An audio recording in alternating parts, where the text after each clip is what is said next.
Hello friends, how are you? Welcome to my channel Aarti English academy. आज के इस video में मैं डिस्कस करूंगी पास्ट इंडेफिनिट टेंस। तो इंडेफिनिट का मतलब तो आपको पता ही है, गैर वाज़िया या गैर मुअय्यन होता है। और पास्ट ऐसे टाइम को कहते हैं जो गुज़र चुका हो। और पास्ट इंडेफिनिट की पहचान यही है कि ऐसा काम जो गुज़रे हुए ज़माने में हो चुका हो, लेकिन हमें उसके बारे में वाज़िया ना हो कि वो काम किस वक्त पे हुआ था। और उर्दू फ़िक्रे में इसकी पहचान ये भी होती है कि फ़िक्रे के आखिर में था है, थी है, थे हैं वगैरह आता है।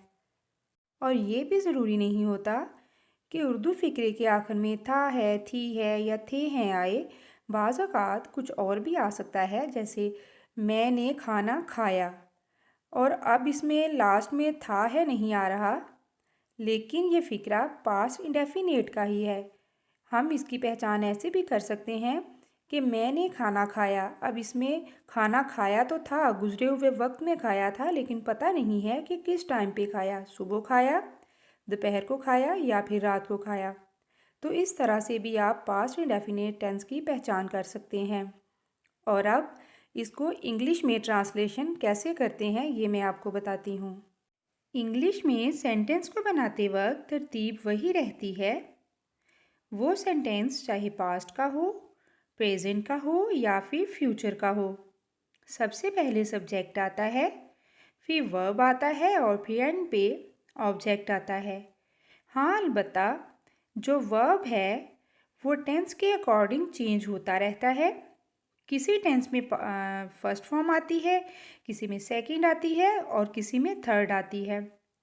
और पास्ट इंडेफिनिट के जो अफर्मेटिव सेंटेंसेस होते हैं, सिंपल सेंटेंसेस होते हैं, उनमें वर्ब की सेकंड फॉर्म आती है। और नेगेटिव और इंटेरोगेटिव यानी मनफी और सवालिया जो सेंटेंसेस होते हैं, उनमें फर्स्ट फॉर्म आती है। चलिए अब एक एग्जांपल देखते हैं। मैंने ख़त लिखा। पास्ट में ख़त लिखा, लेकिन ये नहीं पता कि कब लिखा। 1 महीने पहले लिखा, 1 हफ्ता पहले लिखा या फिर किस टाइम पे लिखा।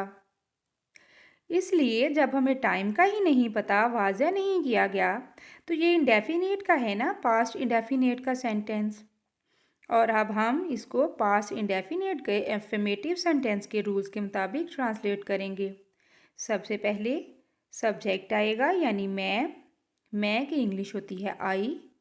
उसके बाद काम क्या हो रहा है सेंटेंस में, लिखने का, तो लिखने की इंग्लिश होती है राइट।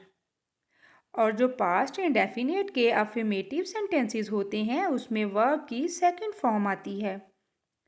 तो यहाँ पे राइट की वर्ब की सेकंड फॉर्म क्या है, रूट, आई रूट। और एंड पे आ जाएगा ऑब्जेक्ट। किस पे काम हो रहा है, ख़त पे, ख़त लिखने पे, दी लेटर। तो सेंटेंस ऐसे बनेगा, आई रूट दी लेटर। और अब एक और सेंटेंस देख लेते हैं। तुलबा ने सबक सुनाया। और इसकी भी हम इसी तरह से पहचान करेंगे कि पास्ट में सबक सुनाया, लेकिन ये नहीं पता कि पास्ट में कब सुनाया, किस टाइम पे सुनाया, कितना अरसा पहले सुनाया। तो हमें आसानी से पता चल जाएगा कि ये पास्ट इंडेफिनिट का अफर्मेटिव सेंटेंस है। तो सबसे पहले सब्जेक्ट लिखेंगे। सब्जेक्ट क्या है, तुलबा। तो यहाँ पे आएगा दी स्टूडेंट्स। और उसके बाद क्या काम हो रहा है, सुनाने का। तो सुनाने की इंग्लिश होती है टेल। और यहाँ पे टेल की सेकंड फॉर्म आएगी टोल्ड। और एंड पे आ जाएगा हमारा ऑब्जेक्ट। ऑब्जेक्ट क्या है, सबक। और सबक की इंग्लिश होती है लेसन। तो यहाँ पे आ जाएगा दी lesson. The students told the lesson. और अब कुछ नेगेटिव सेंटेंसेस देख लेते हैं।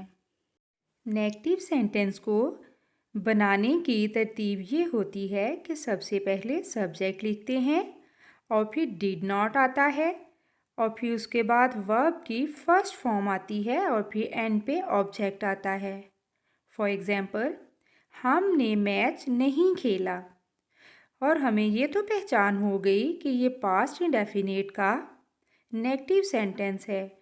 हमने मैच नहीं खेला यानी पास्ट में ये नहीं पता कि कब नहीं खेला, कितनी देर पहले नहीं खेला। इसीलिए हमें पता चल गया कि ये पास्ट इंडेफिनिट का नेगेटिव सेंटेंस है। और इंग्लिश में इसको ऐसे ट्रांसलेट करेंगे, सबसे पहले सब्जेक्ट आएगा हम, वी, उसके बाद फिर हम डिड नॉट लगाएंगे, फिर वर्ब आएगा, वर्ब की फर्स्ट फॉर्म। और वर्ब क्या है? खेलना। खेलने की इंग्लिश होती है प्ले। और फिर एंड पे ऑब्जेक्ट आएगा। ऑब्जेक्ट क्या है? मैच। तो सेंटेंस इस तरह से बन गया, we did not play the match. Second sentence है, सारा ने अपना सबक याद नहीं किया। और फिर इसको भी इसी तरह से ट्रांसलेट करेंगे, सबसे पहले सब्जेक्ट आएगा। सब्जेक्ट क्या है? सारा। सारा, फिर डिड नॉट, और फिर आएगा हमारा वर्ब, वर्ब की फर्स्ट फॉर्म। वर्ब क्या है? याद करना, लर्न। और फिर एंड पे आ जाएगा हमारा ऑब्जेक्ट। ऑब्जेक्ट क्या है? सबक। तो हमारा सेंटेंस इस तरह से आ जाएगा, सारा did not learn her lesson. और अब इंटेरोगेटिव यानी सवालिया फ़िक्रात देख लेते हैं। इंटेरोगेटिव यानी सवालिया फ़िक्रात को बनाने की तरतीब ये होती है कि सबसे पहले डिड आता है, और फिर सब्जेक्ट आता है, और फिर वर्ब की फर्स्ट फॉर्म आती है, और फिर ऑब्जेक्ट आता है, और फिर एंड पे क्वेश्चन मार्क। फॉर एग्ज़ाम्पल, क्या तुमने एक नई किताब खरीदी? सेंटेंस को तो हम आसानी से पहचान लेंगे कि ये पास्ट इंडेफिनिट का इंटेरोगेटिव सेंटेंस है, क्योंकि इसमें हमें ये नहीं पता चल रहा कि पास्ट में बुक खरीदी, लेकिन किस टाइम पे ख़रीदी, कितनी देर पहले ख़रीदी। और इंग्लिश में ट्रांसलेट करते वक्त सबसे पहले हम डिड लिखेंगे, उसके बाद सब्जेक्ट यू, और फिर वर्ब लिखेंगे। वर्ब क्या है? यहाँ पे ख़रीदना, ख़रीदने का काम हो रहा है ना, क्योंकि जो काम हो रहा होता है सेंटेंस के अंदर वही तो हमारा वर्ब होता है। और वर्ब की फर्स्ट फॉर्म आएगी, तो ख़रीदने की इंग्लिश है बाय। फिर लिखेंगे बाय, उसके बाद नई, एक नई, नई की इंग्लिश है न्यू, आ न्यू। और एंड पे ऑब्जेक्ट आ जाएगा। ऑब्जेक्ट क्या है? Book. Did you buy a new book? और फिर एक और सेंटेंस देख लेते हैं, क्या ऑफिसर ने रिश्वत ली? सेंटेंस को देखते ही हमें पता चल गया कि ये पास्ट इंडेफिनिट का सेंटेंस है, क्योंकि इसमें एग्जैक्ट टाइम नहीं बताया गया कि पास्ट में कब रिश्वत ली। और इंग्लिश में इसको ऐसे ट्रांसलेट करेंगे, पहले हेल्पिंग वर्ब डिड आएगा, उसके बाद सब्जेक्ट। सब्जेक्ट क्या है? Officer, the officer. उसके बाद काम क्या हो रहा है? लेने का। तो लेने की इंग्लिश होती है टेक।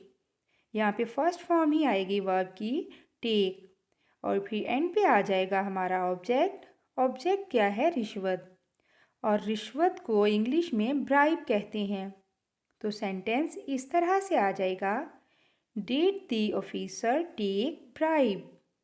और इसके साथ ही आज की वीडियो होती है ख़त्म। अगर वीडियो अच्छी लगी हो तो लाइक और शेयर ज़रूर कर दें, और मज़ीद मेरी वीडियोस देखने के लिए मेरे चैनल को सब्सक्राइब भी करें। थैंक यू एंड अल्लाह हाफिज़।